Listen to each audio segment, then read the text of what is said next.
Hi guys, Samantha from Jessama Tutorials here, and today I'm going to be showing you how to make these beads. So, I hope that you guys remember or watched the tutorial on the translucent nautilus that I did a little while back, because I've done a tutorial for that and you're going to need that for this project. I will include a link to that tutorial in the links below, so check that out if you haven't already watched the tutorial, because you're going to need it for this bead. So I've already done the Skinner blends needed for this tutorial, and here's the Skinner blend you're going to need for the one bead, which is this one, and it is a Skinner blend between peacock pearl and bright green prima, and then bronze prima and bright green prima. So those are the Skinner blends you're going to need if you want to make this bead. And then to make this bead over here, you are going to need a Skinner blend between 18 karat gold and purple pearl prima, and you're also going to need a Skinner blend between peacock pearl. You're going to need a Skinner blend between the peacock pearl and the copper prima. So that's all linked in the supplies, but that's the Skinner blends that you're going to need. Now I have already done a tutorial on how to make Skinner blends, so I'll include a link to that in the links below. Okay, so we will start with the green one, and both of these Skinner blends will roll through on the thickest setting of my pasta machine. And you're going to need your flexible tissue blade, and we'll just start with the green. And you want to start cutting in somewhat arbitrary angles, just up the sheet, like this.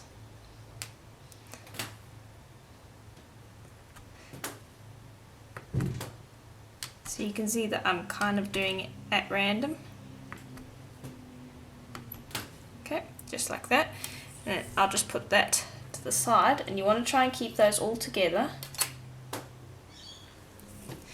And then I'll do the same for this one. Okay, so just like that. Now you're going to start piecing the pieces together into a sheet.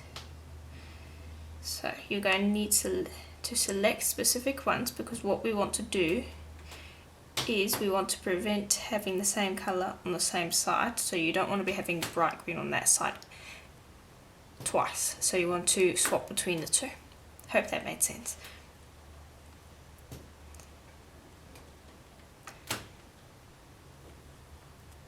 So you'll just piece it together like this, and you want to save a few pieces because we want to put some lengthwise down here, and I'll show you that in just a second.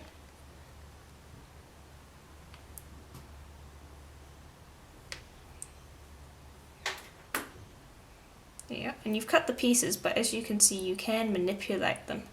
So if they're at the wrong angle, you can very easily fix that. Actually, I want this one to be over. No, I can't put that there. So I'll just continue piecing it together. Okay, so I've saved a few pieces. Now what we're going to do is we are actually going to take these where we want to put them. So I want to put this one about there. So you need to decide exactly where you want it.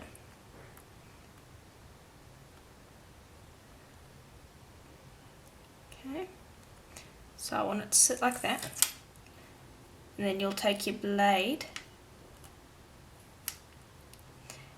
and you will trim around it like that, and lift that up gently, and then these are the pieces that you need to lift out.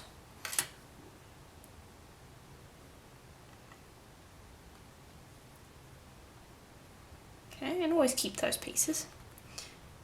But then you're going to go and bring over what you wanted. Actually, oops, that was the one that I wanted there. I was about to put in the wrong one. Okay, and then you can piece that into place, just like that. Okay, then I'd like this one to to sit over here, and then again you will just gently cut around it. I'm sorry if I mumble sometimes. Whenever I mumble I'm concentrating, and so I tend to do that when I concentrate. So sorry about that. So again, just lift up your pieces and then insert the piece that you want over there, and that will create some interest. Okay, now I don't want to insert too many, so it's a fine line between putting enough and putting in too many, so I'm quite happy with that. I might want another one just up here, like that. So I'll just lay that across and then I'll insert that piece too. Okay, so just like that. Now what you want to do is you just want to gently trim up these untidy bits, like that, and then we will flatten this out. Now all these bits that I'm chopping off keep, and I'm going to show you towards the end of the tutorial what to do with them. So then just take your blade and gently squish the pieces together before you start rolling. Sorry if my blade's scraping, try not to do that. There. Okay, then we'll bring over our acrylic rod. And I don't like putting it through my pasta machine because I feel like I want to do it with my acrylic rod first to get the majority of it done, and then I'll put it through my pasta machine if I need to, but often I like to just do it by hand. So you can see that those pieces are putting together quite nicely. Now if you find that there are some areas, like over here, where you find that there's a gap, just take your blade and gently squish it into place, and then come back with your roller and try again. And I find that that works just fine. Bring over the roller again and roll in both directions. You want to always roll in both directions. Okay. Oops, has it gone blurry? There we are. That's what it looks like. So now you want to roll it through your pasta machine until you have a nice even sheet with even thickness. I just want to show you the other side. So the other side isn't as nice because we've got some of those mica lines. So this side's better. Okay, so I'm going to roll it through my pasta machine to get nice even thickness. Okay, so this has been run through my pasta machine now, and it was on my number 5 setting, and my thickest setting is a number 7 and my thinnest setting is a number 1, so it was number 5. So you can see it pattern's been stretched out just a little bit, but that's fine, not that much. Whew, sorry. Now we want to bring over our translucent nautilus, and we want to try and slice as thin a slice as we can. And I'm just holding my cane still because it wants to slip. And now this just takes practice. You don't even have to use a real cane for it. You could just take a log of polymer clay, roll it into a circle, square, whatever one you wanted to practice with, and then take your flexible tissue blade and then practice your slicing. Okay, so now we'll take our nautilus and just place it in strategic spots. So maybe an area where it's looking a little bit boring. So you don't really want to put it in places where there's lots of lines, but you might want to put it in areas where maybe there's a solid colour and there's not much happening. Okay, and I just want a few, so that should be enough. Okay, then we'll bring over our acrylic roller and we'll roll in both directions to flatten it out. And the reason we roll in both directions is to prevent distortion. There we are. And just go over and feel if it's flat, because you want it as flat as possible. Okay. And so that's our first piece. So basically you'll do the exact same with this one, except that you're not going to put the nautilus on. So I'll do that, and then we can come and cut out our beads. Okay, so now we are ready to start cutting out our beads. So here are our two sheets. So we will start with this one, and what we're going to do is I'm going to just lay this on the back because this is the shape I want. So I want to just roughly cut that out with my blade. So I'm just going to cut away part of the sheet that's not going to get used. Okay. And basically this is a free form shape. I'm not being very specific in what I'm doing. I just want to have nice curved sides.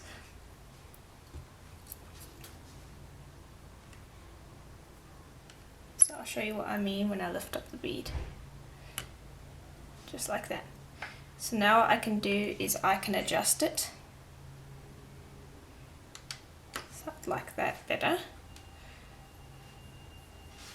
And I might want this a little bit more curved. Okay, so I'm quite happy with that. So there's the bead on both sides. So I'll put that aside and I'll cut out shapes from the rest of the sheet. Okay, so here are the beads now that I've finished cutting them out, and there's a bit of leftovers, but I will be showing you what to do with that in a later tutorial. So be sure to keep all of your leftovers, separate them into their individual colour groups, and keep them for a later tutorial, as I will be showing you what to do with it. So cut out the beads, now we are ready to do the backs. So I'll just move some of these out the way because I'm just going to show you the one. So we'll use this one. And I'm going to be using a piece of black Primo that I rolled through on my third thinnest setting. And what we're going to do is, before we put it onto our beads, we want to texture the side of the clay. And for that texture, I'm going to be using a scrunched up ball of foil, as it creates an interesting texture.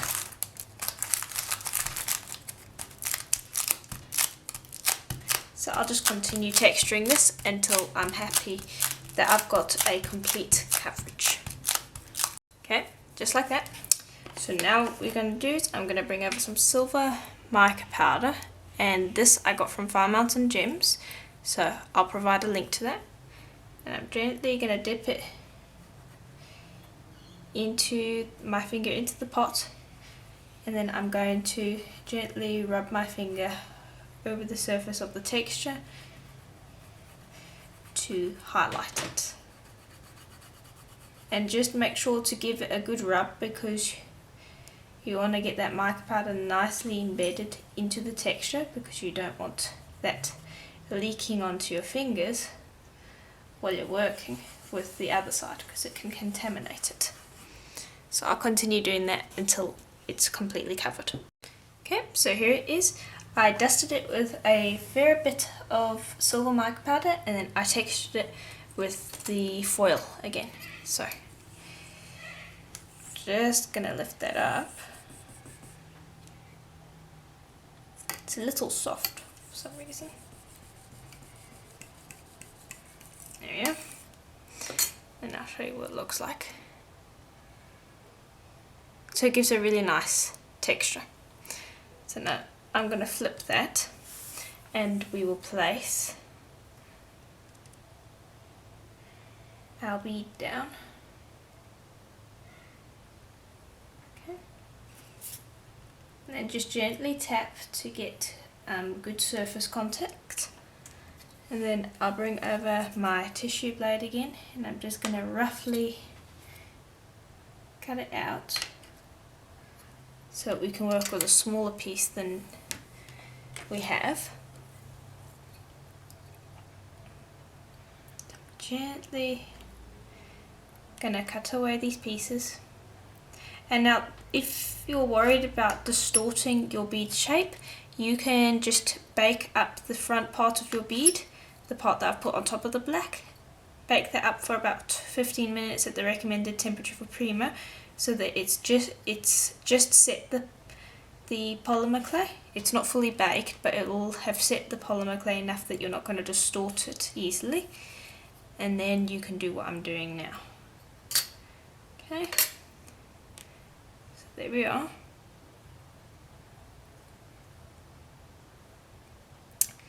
So I would do that with all of the other beads. Okay, so I finished up the backs of all of the beads, so they now look like that. Now what we want to do is we want to make ourselves a veil. So I've got a piece of black primer here, and it was rolled through on my third thinnest setting. And I'm just going to cut off a section that I'll need for the veil. And I'm just going to trim it up nicely and get rid of all of these ragged edges.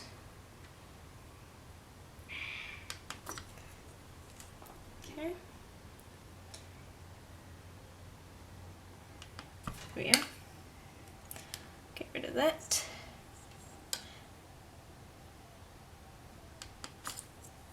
Okay. Then I'll bring over a skewer. Move that out of the way.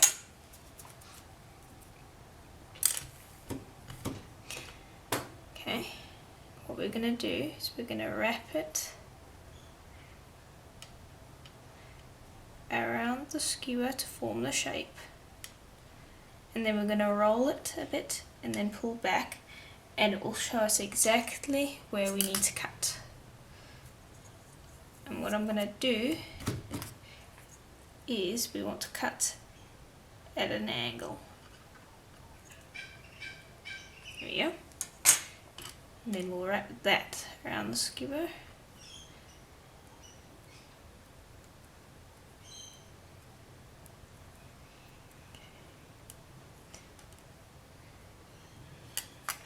And then roll it to close up that edge, because we don't want that to be showing.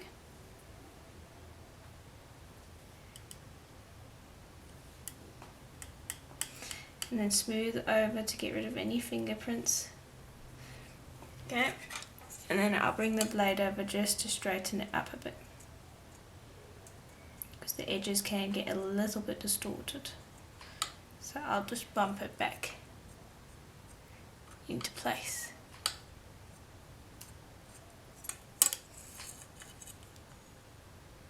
Just like that. Okay. And then I'm just going to break this, because we don't need it that long.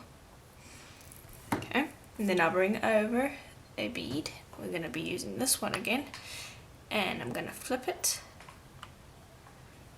and I'm going to figure out how I want it to wear. So I want this to be flat, so the veil will go about there. And then you'll find the line on your veil, because you're always going to be able to see the line unless you spend a long time on it, and that line is going to be facing down onto the bead. Okay, just like that, and then press gently, then pick it up, and it should stick. And then I'm going to bring over some sculpey bacon bond, and this will help the veil stick. Just move that out the way. So I'm gently going to hold the veil, and I hope you can see this, but I'm going to squeeze the sculpey bacon bond between the veil and the bead, like that. And then I'm going to turn this around, and I'm going to do the same on the other side. And what this will do once it is baked is it will help that bead, well, the bale, stay stuck to the bead nice and securely. So I'm just going to bring over my knife to gently work that sculpey bacon bond into the right areas. Just like that. And I'll flip and do the same on the other side. And this is translucent clay, so it shouldn't appear. You shouldn't be able to see it. Okay. Then I'm just gently going to smooth that off. And then you would bake that like that. Now you have to bake it flat like that. So I'm going to bring over a piece of greaseproof paper. And you always want to bake it on greaseproof paper to prevent shiny spots. So you'd pop that in the oven like that and bake that for an hour at the recommended temperature for primo, and then we can come and tend to the sides and then we can string it. Okay, so they're just out of the oven and they're still quite warm, so I'll just handle them delicately to have a look at what's going on. And now they do need a bit of tidying up. This one's got a little bit of black stuck to it. I'll just quickly get that off. And they all need quite a sand, as you can see. So I'll just turn these around for you to see. But I'm quite happy with them. They all are a little dull because they need a really nice sand, but they're pretty good at the moment. So you want to let these cool until they're cool to the touch. You don't want them to be warm, and then you would gently remove the skewers. So I'll show you how to remove the skewers when these are cooled down. Okay, so they're cool to the touch. Now we are ready to take these off, and they generally come out really easily. Some of them can give you a bit of trouble, but it's very rare. There we go, see, they're coming out just fine.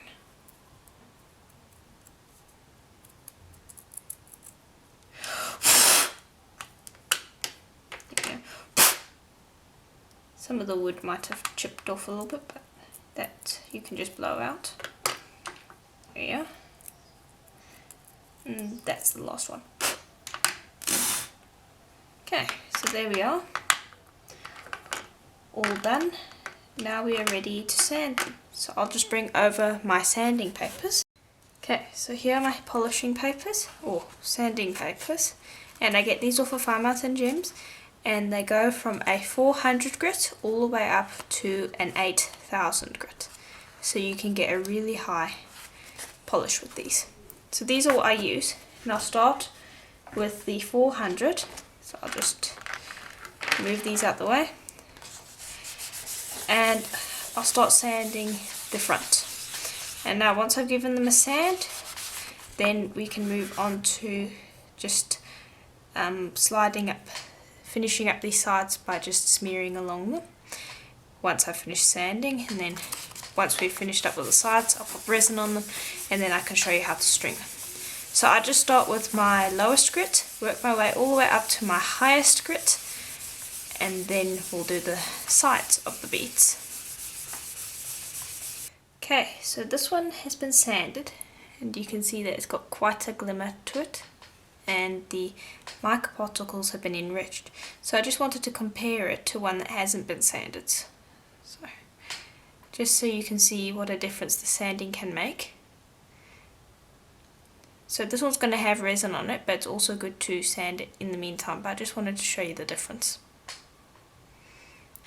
Okay, so now we are ready to start smearing along the borders.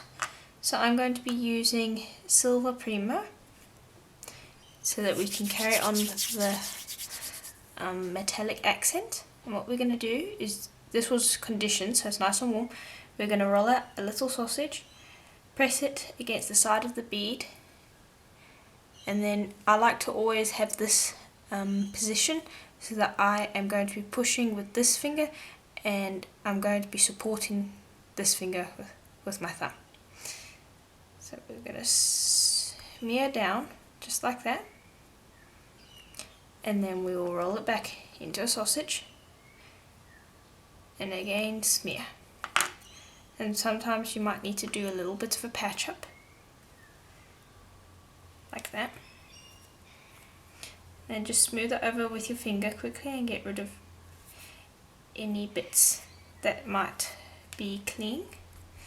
And we'll tidy this up again in a little while. We just want to continue smearing around the other edges, so you'll just press it down and again smear across,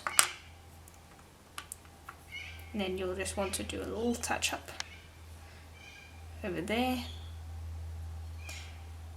and over there, and just clean up. Always want to make sure that you do the cleanups.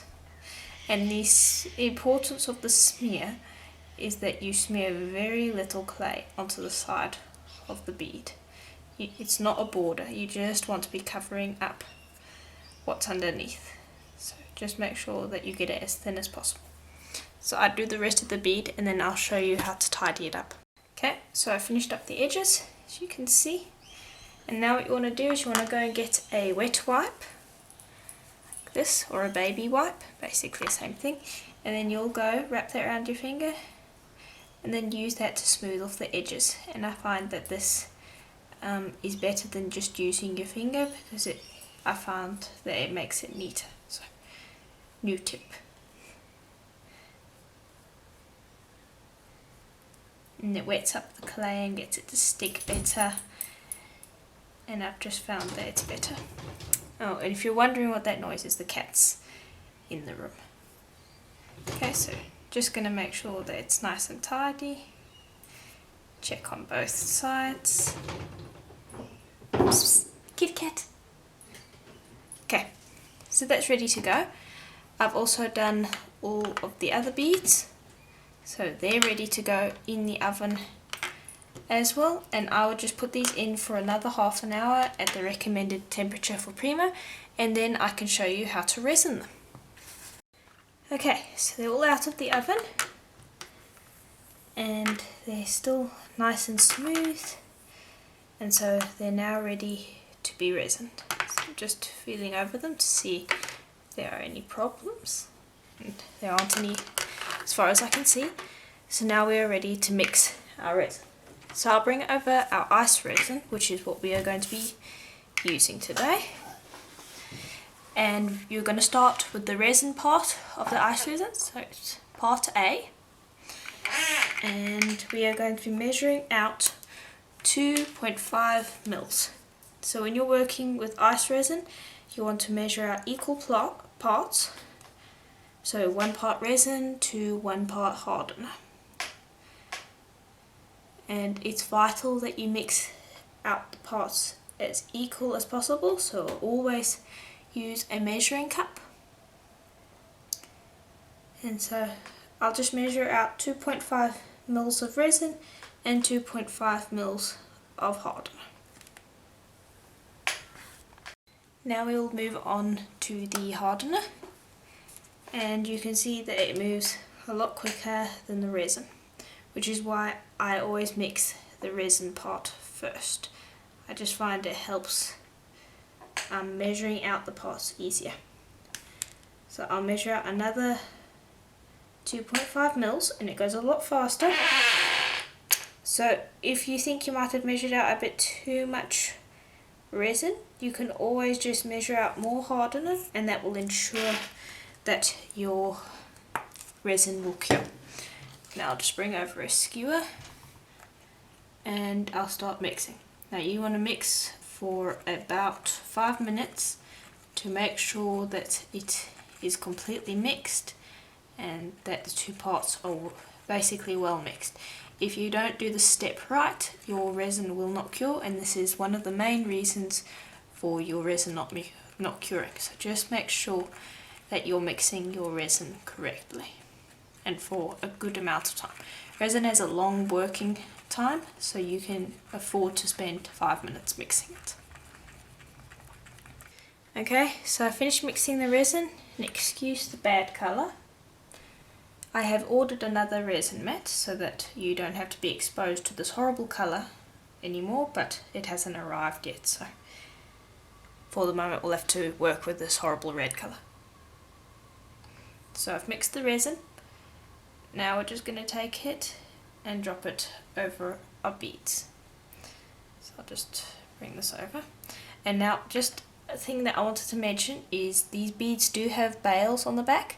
So I've managed to slip them between the grooves in the mat, if you were wondering. So you want these beads lying flat. Okay. And then I'll just gently work the resin over the surface, and you can see a big difference between the part that has resin and the part that doesn't have resin. The resin really brings out the mica particles, and so if there's ever a time you want to use resin, it's whenever you're doing something that has mica clay in it, because it just brings out the particles so much that it's well worth any hassle that you might encounter. So I'm just dripping a little bit on and drawing it out to the corners, and then I can add more if I want to. Okay.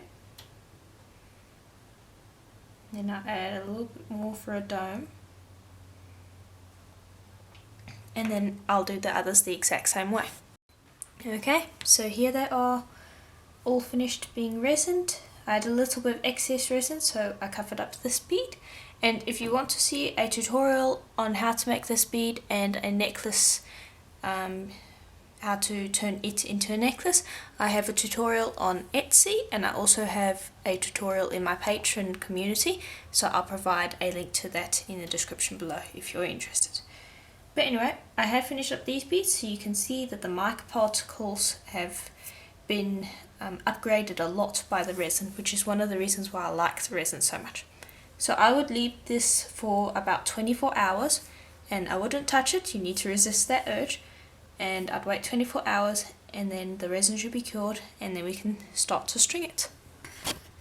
Okay, so here they are now that we have let the resin cure, and we had no spills, so now we've got a perfect dome of resin over the top of our beads, and so they look really nice like that. And now we are ready to start stringing them. So you do have an option of putting some Renaissance wax on the back. I'm pretty happy with how they are on the back. We might actually want to do a little bit of sanding on the sides, and then once we finish the sanding we can decide if we want to put Renaissance wax on the back. So I'll just bring over the sandpaper so that we can sand the sides. And I'm going to be using polishing papers. So here they are. Got a whole bunch, and we'll be starting with the coarsest grit, which is a 400 in this case, and I get these off of Fire Mountain Gems, and I like using them because they don't hurt my fingers, whereas wet dry sandpaper can, well, sand off the tips of your fingers if you're not careful, so I like using these. So they start with a 400 and they go all the way up to an 8000, so you can get a really good shine on your pieces just by sanding using these. And we just want to be sanding the edges. We don't want to sand the back because of the mica powder, and we don't want to sand the front because of the resin. So just gently go and sand your edges. And then I do think that we're going to put some Renaissance wax on the back because we want to keep that mica powder there from wearing off. So we'll go and do that as soon as we're finished sanding all of the edges of our beads. And it's very quick. Okay, so my stuff is all sanded and buffed. Well, yeah, just sanded and the edges are all good. So now we are ready to use the Renaissance wax. And this is what it looks like. And we just want to do the backs and the sides. So I'll just move these out of the way quickly. And I'm going to be using a cloth to buff them. So I'm just going to dip the cloth into the wax. Get a bit of a coating. There we are. I'll close up the wax because we don't want that drying out. And then we'll just start with one bead and gently dab on a layer of wax onto the back. You don't want too much. So we'll dab it on, and then we'll take a different section and actually buff it on.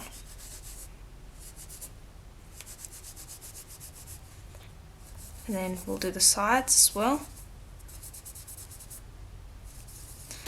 only need a light layer, and then I'll go to a different area and just buff up the resin quickly. And then you can see that that will just protect the mica powders on the back. So I'll do the same for all the other beads. Okay, so they're all sanded and buffed, and so now they're nice and shiny on the back. Now we are ready to string it. So I'm going to select this one and this one for the stringing. The other ones I'll just put on my Etsy shop as pendants. Now these ones we are going to string. So what we're going to need are 2 colours of ribbon for each bead. So I'm going to show you using this one. And so I've got this lovely white ribbon, and I've got this nice blue one. Not sure if the camera can pick that up very well. And then I'm also going to have some nice silver chain. Here we are. So altogether a very soft tone, so that the necklace, the pendant will actually be the focus of attention.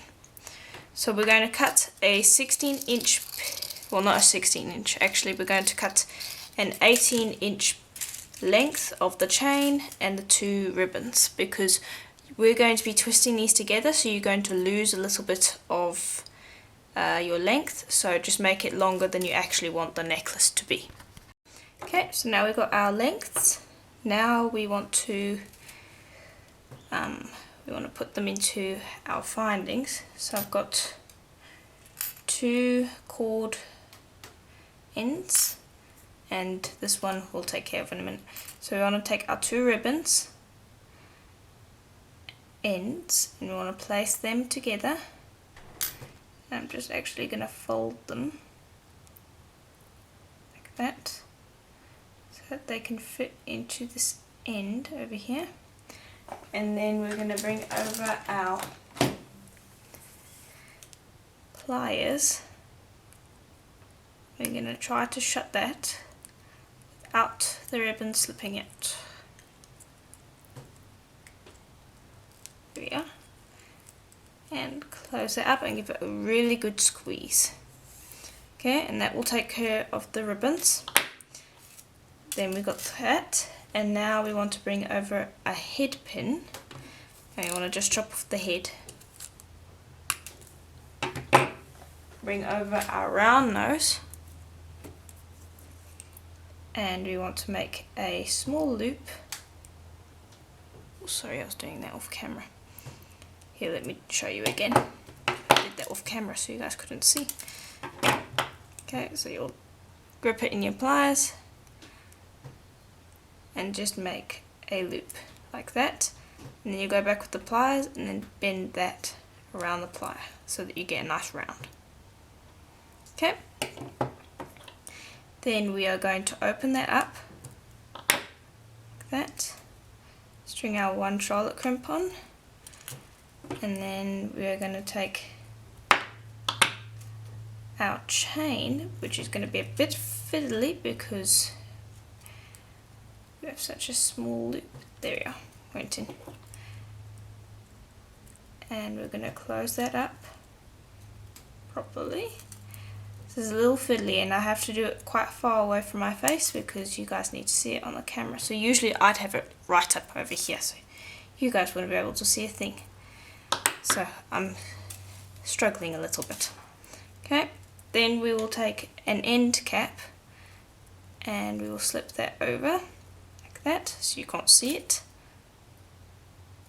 Okay, and then what we will do is I'm going to bring over a jump ring, and because this loop that I made can fit through the top of the cord, I'm going to see if I can get a jump ring through there. Yes, I can. Bring over my clasp, then close that up, and then we can trim up our head pin. Okay, now we got that. Put this aside. Then we'll bring this over. at that. There we go, so we've made a little jump ring over there that can't actually slip back in. And then I just like to gently pinch the top of the cone just to give it some extra security. Okay, so that's the first bit. Now what we're going to do is we're just going to entangle this in no logical manner. We just want to kind of twist them pieces together randomly. We don't want a tight twist. We just want it so that they're not all lying straight. So like that, see? You want a very light weave. So you do that the entire way up the cord, well, the entire way up your ribbon and your chain before you put your pendant on, because it would be a lot harder to do this if you had a pendant in the way. And just straighten it out every now and then to see how it's going. Okay. Here we go. So I'll just straighten that out. And that is what it's going to look like. Now we'll pinch up those ends. Now because of the ribbon it's going to be a little hard to get that in. So I'm going to bring up this chain. Sorry, this is a little fiddly, and so it's not like the polymer clad where it's just easy. There you go, pinch up the ends and feed that through. I think I missed the white. Okay. There we go, I managed to get it through. So now we're going to just pop that to the side and we're going to carry on just flipping these pieces over each other to get a random twist. And it's very easy and very fun. There's no worry involved and it comes out looking quite nice. So I'll bring over an example of some other pieces that I've done using this little ribbon technique that I'm showing you now. Okay, and then we grab all those pieces and we're going to straighten it out. So I need to twist this a bit. Going off camera there again. Just grab all those pieces. There we go. And then we want to straighten that out, holding all the pieces so that we can trim it. So this ribbon needs to get trimmed just a little. There we go. And then we can let the chain go for a second, because now what we need to do is we want to pop these ones into another little charlotte crimp. So just have those on top of each other and fold them over. Bring over the crimp.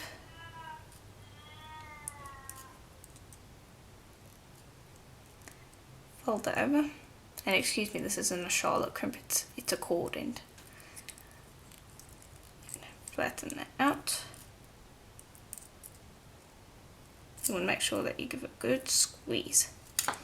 Okay. Then just straighten this out to see that you're still happy with the twists. Yep. Then you'll bring over another head pin. There's a crow sitting on the balcony. It's very upset about something. So that's what the noise is in the background. Okay. And then just like before, you will do another little loop, like that.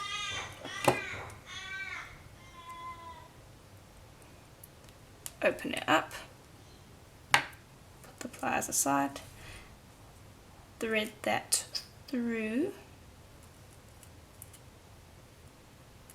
There we go. Oops. Oh. Thread that through and hold it, because it's going to flop off when you don't want it to. And then we'll grab that last little piece of chain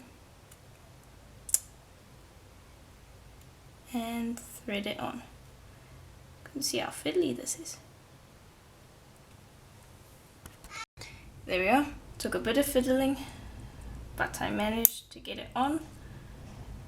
Now the trick is going to be to close it without it falling off.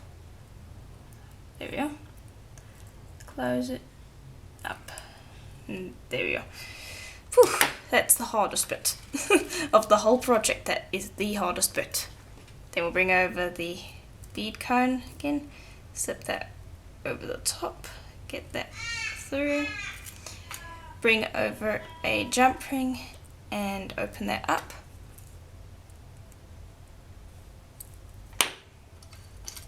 This up, put the jump ring through the loop, if it will allow me.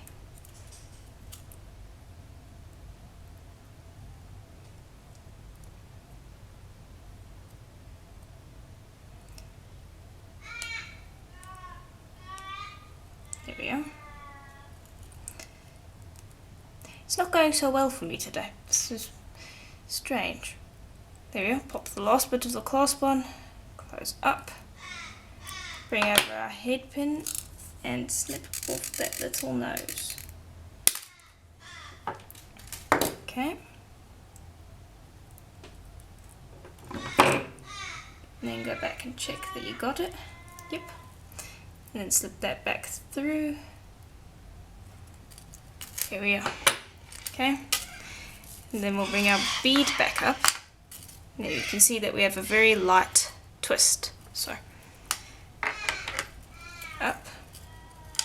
And there you can see that it's very light. It's definitely muted compared to the pendant. So I'll just bring the pendant around so you can see.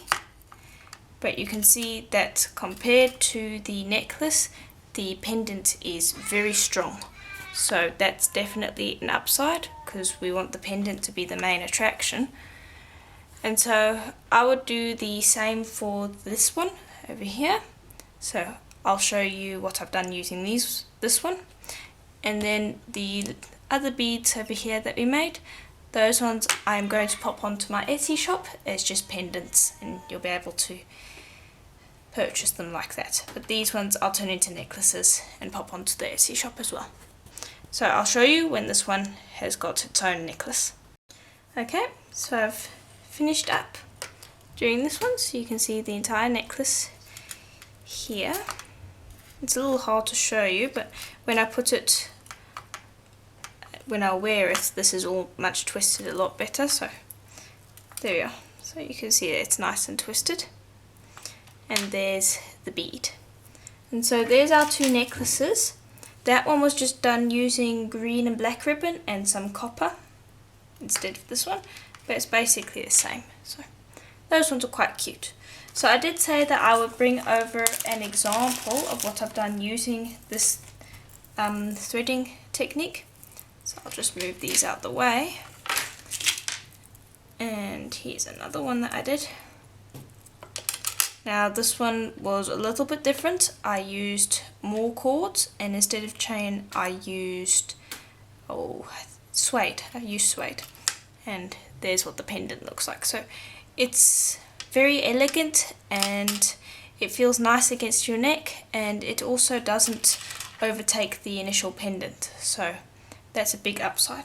Well, as if you were using something a little bit more striking, like shiny for the pendant, so like this one where I did some seed beading, you can see that it kind of overwhelms the pendant. The two go, but the pendant is a little bit lost because of the strand that you've put with it. So it's always a good idea to make the strand more neutral than your pendant. So just wanted to point that out. So that's basically it for this tutorial, and so I do hope that it was helpful to you. If it was, please do let me know, as I'll be putting out more project tutorials in the future. I plan to do one at least once a month, so be sure to keep a lookout, as there will be more project tutorials in the future.